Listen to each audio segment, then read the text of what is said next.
Europe's long-gestating Eurodrone has crossed a threshold that is as bureaucratic as it is consequential: completion of its critical design review. On paper, that single milestone unlocks the right to move metal, build a prototype, integrate systems, and prepare for first flight. In practice, it also signals that a sprawling partnership among France, Germany, and Italy, coordinated through OCCAR and executed by Airbus, Dassault Aviation, and Leonardo, has finally matured from concept slides into a tangible air system. 10 years have elapsed since the program's launch, and the intervening decade has transformed the character of modern warfare, making it essential to reconsider what this aircraft should be for and where it can truly excel. The Eurodrone is unapologetically large for a medium-altitude, long-endurance platform. A wingspan on the order of 30 meters supports high aspect ratio lift and ample fuel volume, while a maximum takeoff weight near 13 tons invites serious payload capacity, roughly 2.3 tons for sensors, communications packages, and, if required, weapons. The headline metric remains endurance. 40 hours of persistence allows operators to maintain a single orbit through day-night cycles, weather transitions, and shifting tasking priorities without the churn of launch and recovery or the handoff risks inherent in smaller platforms with shorter legs. That span of time is not simply convenience, it is strategic leverage, letting commanders build and sustain a continuous picture of broad areas without gaps. None of this has been easy. From the outset, the participating governments imposed a political constraint that shaped every technical choice.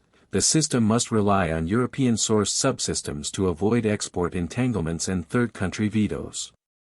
While that requirement has slowed integration and testing, it is a conscious investment in autonomy. By reducing exposure to foreign licensing regimes, the program aims to ensure that when European states decide to deploy or sell the aircraft, they can do so on their own timeline. In the European defense context, where sovereign control over supply chains and software is increasingly vital, this independence may prove as valuable as any performance figure. Critics look at the current battlefield and see a hostile environment for big, slow drones. They are not wrong. Proliferating sensors, clever electronic warfare, and layered air defenses have raised the penalty for any platform that lingers near contested front lines. A large male aircraft is easier to detect than a palm-sized quadcopter and, absent stealth features, harder to protect than a fast jet that can dash in and out. That reality should temper expectations about the Eurodrone serving as a routine strike truck in high-threat airspace. Even with access to precision munitions such as Akeron or Brimstone, the risk calculus over modern integrated air defense systems argues against repetitive weapon release profiles within an adversary's lethal envelope. Yet to dismiss the platform on that basis is to misunderstand the value proposition of long endurance.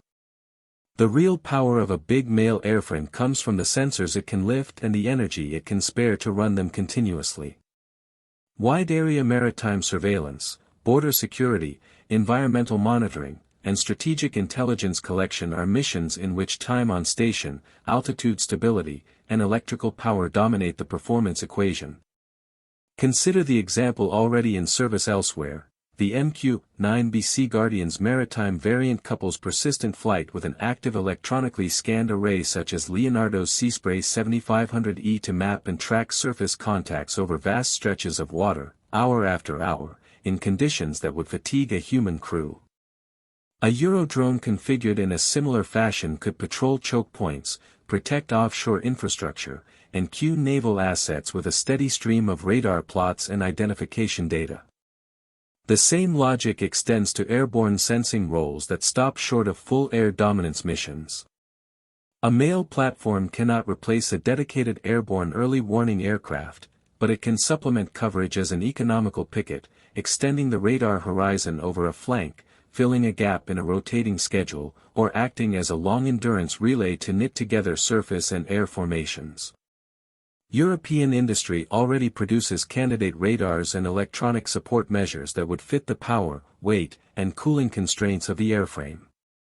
Marrying those payloads with resilient communications and robust data fusion would turn the Eurodrone into a high-time node in a distributed sensing grid rather than a singular point of failure. Weapons carriage, in this model, becomes a secondary capability rather than the leading edge.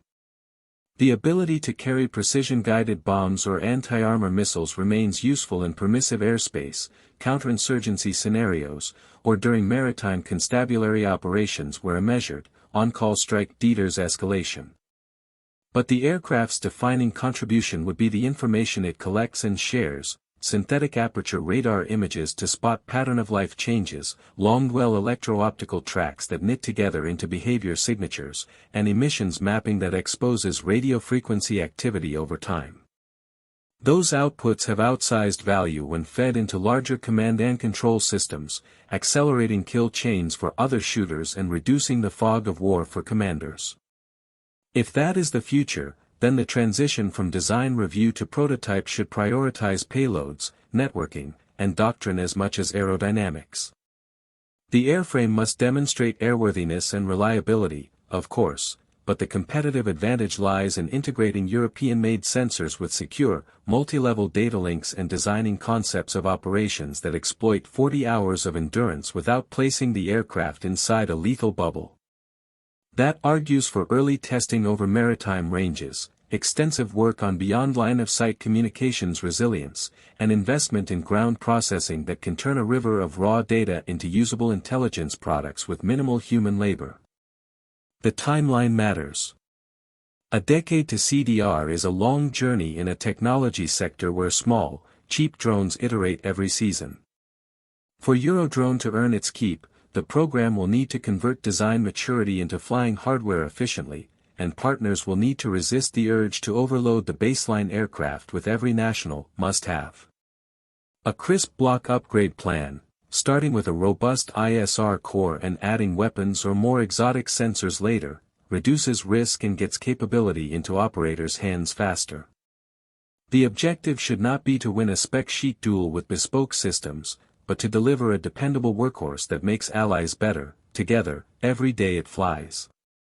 Strategic autonomy should not be overlooked.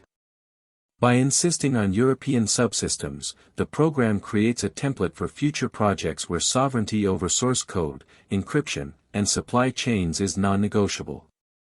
That posture has downstream benefits. Maintenance and upgrades can be scheduled to European industrial rhythms, exports can be tailored without external licensing surprises, and operators can share sensitive software and data handling practices within trusted frameworks.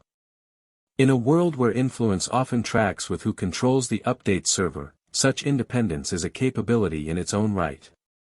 In sum, the Eurodrone's passage through critical design review is more than a bureaucratic checkbox.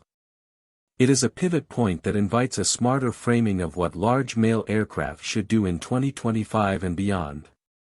Rather than chasing contested strike roles for which they are poorly suited, these platforms can deliver continuous sensing, maritime security, border awareness, and airborne networking across NATO and partner nations. If the prototype phase keeps that mission focus, prioritizing persistent ISR payloads, resilient communications, and integration with joint command and control, the aircraft can avoid the trap of trying to be a bomber and instead become what it is structurally primed to be, a tireless sensor with reach, patience, and the autonomy to operate on Europe's terms.